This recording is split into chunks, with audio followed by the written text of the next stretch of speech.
السلام عليكم ورحمة الله وبركاته. ازيكم يا حبايبي؟ عاملين ايه؟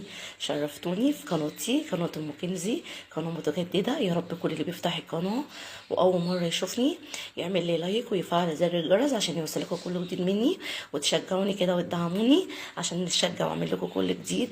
ف النهارده انا هعمل لكم كشري مصري على الطريقه اللي هي الاصليه بتاعته. كشري فعلا زي ما قال الكتاب، دي الطريقه الاصلي اللي انا هعملها فعلا للكشري. دي الاكله اللي كانت اجدادنا بيعملوها، طريقه الكشري دي الطريقه الصح ليه. فكل واحد طبعا بيعمل على طريقته، دي حاجه ترجع لكم انتوا. فانا هوريكم الطريقه بتاعتي اللي انا بعمل بيها الكشري. ده الاول نشوف معانا ايه. معانا اول حاجه المكرونه اللي هنسلقها اول حاجه. دي مكرونه اسباجيتي، ودي معاها مكرونه مرمريه. يا رب تكونوا